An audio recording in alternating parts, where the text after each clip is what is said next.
the North Atlantic, year 985. Waves the size of buildings, frost on every rope. 32 men in an open boat. No cabin, no walls, no roof, and no fire. Not a single flame.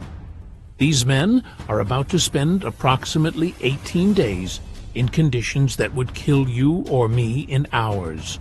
Out in the open sea, sub-zero wind, no shelter. And somehow, almost all of them will survive.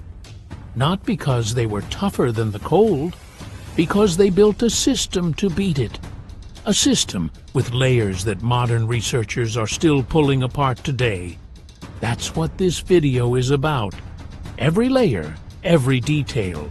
And the last one, it has nothing to do with the ship itself.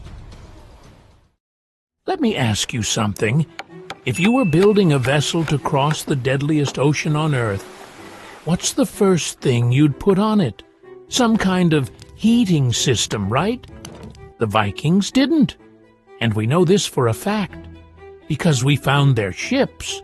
The Gokstad ship, excavated from a burial mound in Norway in 1880. 23 meters long and 5 meters wide. That's roughly a tennis court in length, but barely wider than a minivan. Now, try to fit 35 men into that space. Their weapons, their food, their cargo. How much space is left per person? It's barely enough to stretch out, right? And this thing was open. No deck overhead, no enclosed cabin below. The side walls rose about 1 meter above the waterline. That's it. Every wave that broke over the bow hit the crew directly. Every gust of wind reached them with nothing in the way. Now here's where it gets serious. Winter surface temperatures in those waters hover around 2 degrees. Air temperature? Regularly, -20. Wind chill pushes it far below that. At those levels, exposed skin starts to suffer frostbite in under 10 minutes. And here's a number worth sitting with. Modern hypothermia research shows that a person in 2-degree water loses consciousness in under 15 minutes. You don't slowly get cold, you shut down.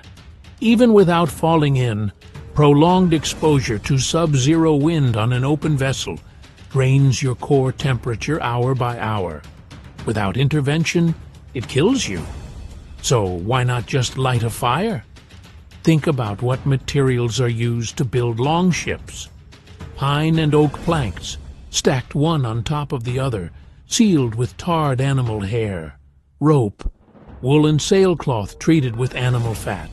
Every surface is flammable. The hull flexes with every wave crash. Any spark ignites, any ember rolls, and the ship that keeps you alive becomes your coffin. And the Vikings understood this better than anyone who lived it. Fire was central to everything on land. Every longhouse had a hearth burning all night.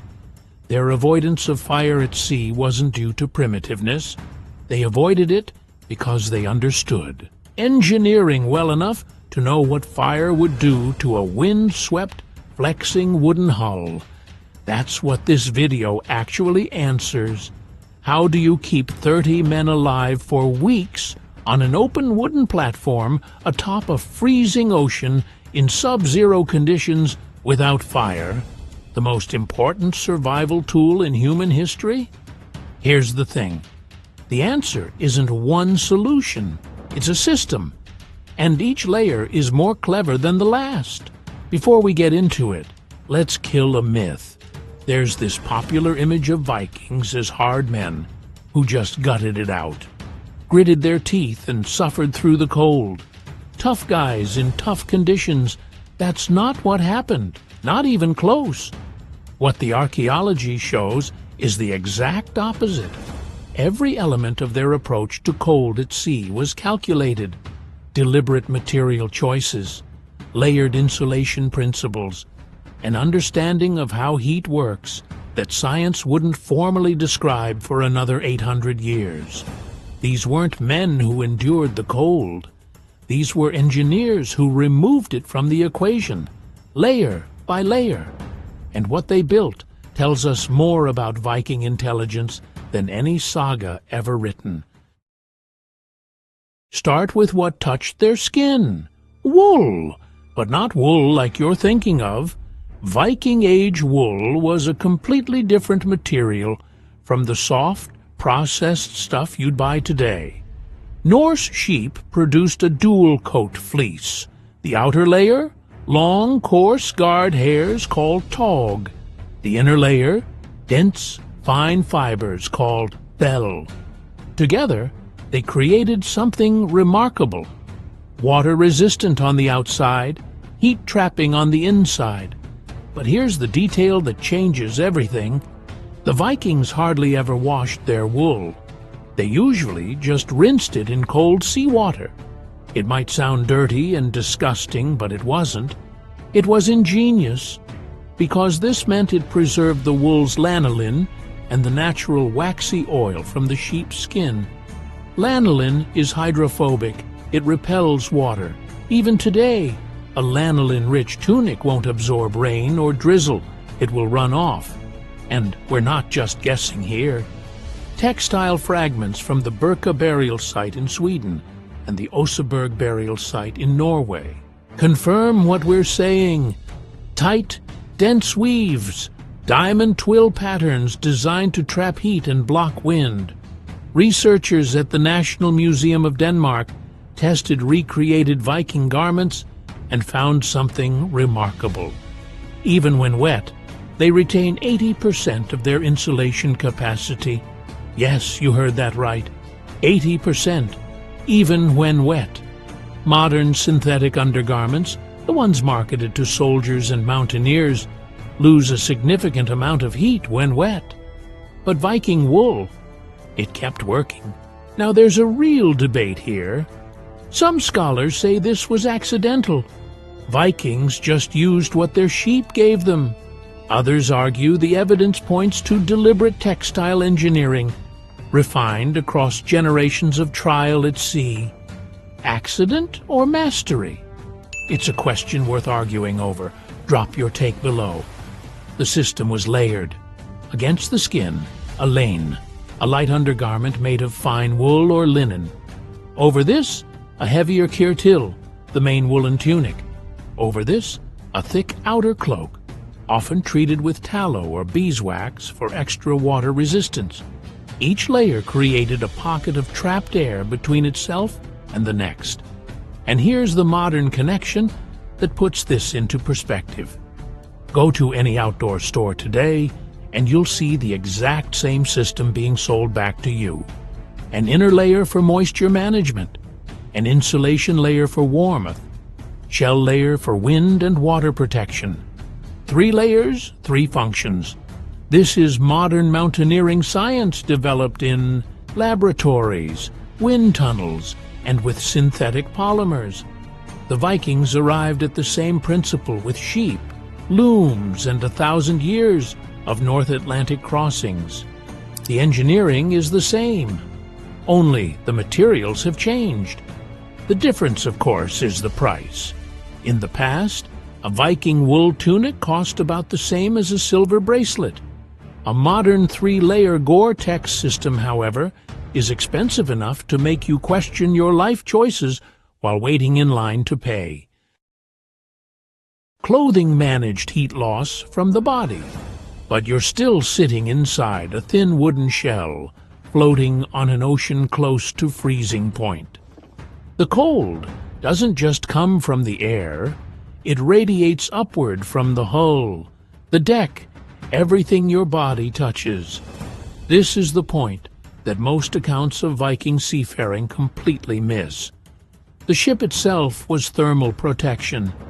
The clinker construction, a Scandinavian signature, means each plank overlaps the one below it. Riveted, sealed with tarred wool or animal hair. This was designed for flexibility. A clinker-built hull flexes with the waves rather than fighting them. This is why longships survived in seas that would split a rigid hull in two. But that overlapping structure did something else. Each layer trapped a thin pocket of air between the planks, along the hull's interior. Individually, they were minuscule. Collectively, they created a constant layer of still air between the crew and the freezing ocean on the other side. The brushed wool filling, itself an insulator, added another layer on top of that. Was this dramatic insulation? No. But survival engineering doesn't work in dramatic leaps. It works in small increments. When trying to stay above the line where your body begins to fail, every fraction of a degree matters. What comes next is a strategy so simple it almost sounds too obvious, until you realize modern navies took centuries to arrive at the same conclusion. If this is the kind of detail you come here for, a like takes a second and genuinely helps. Now, let's talk about wind. The Norse used their sail as more than propulsion. Saga accounts and experimental archaeology, especially the Skuldelev ship reconstruction sailed out of Denmark in the 1990s, show that crews repositioned the sail as a windbreak when conditions worsened. They'd lower it partially and angle it across the beam, not for speed, for shelter. Some accounts go further. Spare sailcloth rigged over the midsection of the ship, a makeshift canopy. Not a cabin, nothing close, just enough to block the direct blast of Arctic wind from hitting the crew full force. Wadmal, a thick, dense woven wool fabric, was the material of choice. It blocked wind while still allowing enough airflow to prevent dangerous condensation buildup underneath. Here's why that matters more than you'd think. Reducing wind speed across the body by 50% can double the time before hypothermia sets in. Double it. That's not a small number. The Norse knew this, not from a textbook, but from centuries of watching what kept men alive and what didn't. If you've ever been on open water in bad weather, or spent a night in an exposed position, you know what one windbreak can do. The difference between wind on your face and wind blocked by even a thin barrier isn't minor. It changes whether you can think, whether you can use your hands, whether you can keep going. Some of you know exactly what I'm describing. Now we get to the most sophisticated part, and the most human. Viking crews didn't sleep alone. They slept in organized groups, packed into shared sleeping bags called hodfat. These were large sacks made from walrus or seal hide, fur turned inward. Each one held 2 to 3 men. The hide blocked wind and water. The fur trapped warmth. And the bodies inside? They were the heat source. This wasn't improvised. The saga of the Greenlanders and the saga of Eric the Red both mention hodfat as standard equipment, as essential as the sail or the oars. You didn't set out on a North Atlantic crossing without them. Archaeological evidence from Norse Greenland settlements has also uncovered fragments of hide sacks consistent with these descriptions. This was real gear, planned, built, and maintained like any other piece of the ship. Here's how the system worked. Crews rotated in shifts, rowing, watch duty, rest. The sleeping sacks were almost never empty and almost never cold. A man, coming off a 4-hour rowing shift, his body pumping serious metabolic heat, would climb into a hodfat still warm from the last occupant. The next man would take the oars, already rested. Think about the efficiency of that. No heat source was wasted. No sack went cold. The rotation itself was the engine that kept the system running. Now ask yourself, how much heat are we actually talking about? A resting human body produces roughly 80 watts of thermal energy. 2 men in one sealed hide sack? 160 watts.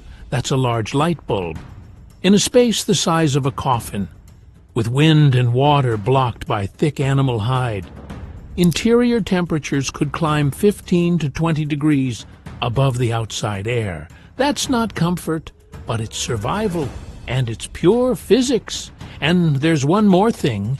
The hood fat didn't just keep men warm, it kept them alive psychologically, in darkness, in freezing wind, in conditions that could break a man's will. The physical closeness of other bodies was a reminder that you were not alone, that the crew was still intact, that the system was still holding. The level of comfort, it must be admitted, was below the desired level. Imagine rowing for 30 hours in the open ocean on a diet of dried cod and fermented skyer, then crawling into a damp sealskin sack with 2 other men doing exactly the same thing. And that smell. If the Norse had published recruitment posters, the creative department would have earned hazard pay. But here's the truth about it. Shared body heat is not a theory. It is one of the oldest survival techniques known to humankind. If you've ever huddled in a bivouac sack, spent the night in a foxhole during military service, or undergone cold water survival training, you know it works. You felt it work. If that moment just flashed before your eyes, I'd love to hear about it in the comments. Here's what almost never appears in the popular version of this story, and it might be the most impressive layer of all. The Vikings didn't just manage the cold on the ship, they managed their entire route to minimize exposure to it. Archaeological surveys have identified over 200 Viking-age harborage sites along the Norwegian coast alone. These weren't random anchorages, they were infrastructure, positioned roughly a day's sailing apart. Sheltered bays where crews beached their ships, lit fires on shore, cooked hot food, dried soaked clothing, and restored core body temperature before pushing to the next waypoint. The longest open water crossing in the Viking world, Norway to Iceland, covered roughly 900 nautical miles. At average longship speeds, that's 4 to 6 days of continuous exposure. And the Norse overwhelmingly sailed it in summer, late May through August, when daylight stretched past 20 hours and air temperatures stayed survivable. When winter sailing was unavoidable, they hugged the coast. Short hops, harbor to harbor. Never more exposure than the system could handle. Consider what that means when you put the whole picture together. The Viking survival system wasn't just wool and hide and body heat. It was a logistical network spanning thousands of miles of coastline, harbors, seasonal timing, route selection, weather reading passed down through oral tradition. A maritime infrastructure that the rest of Western Europe wouldn't match for another half a millennium. That's not survival instinct. That's the architecture of a civilization that understood the sea better than anyone on Earth. Step back from the details for a moment and look at the entire system. These men crossed some of the most dangerous water on Earth in open wooden boats. No engines, no weather satellites, no thermal gear designed in a lab. What they had was a system. Wool that science took centuries to improve on. Ship design that doubled as thermal architecture. Sleeping arrangements that turned human bodies into heating units, and a logistics network stretching across the North Atlantic. None of it was accidental. Every layer was the product of generations of knowledge, tested, refined, and paid for in lives. The wool wasn't random. The ship design wasn't coincidence. The hood fat weren't desperate, and the harbor network wasn't luck. It was all one system, designed by people who understood their environment with a precision we're still catching up to. They weren't survivors in the way we usually mean that word. People who got lucky. They were engineers of survival. Every crossing was a calculated operation. If what matters to you is history, not Hollywood raids, not horned helmets, but how these people really thought and how they solved problems no one else could. how they were brilliant engineers, then this channel is for you. Subscribing means you'll be here to see what happens next. And there's so much more to tell. The next time you turn up the heating on a cold night, consider this. 1,000 years ago, men crossed Arctic seas with nothing but wool, hide, and each other. And every single system they built still makes sense today.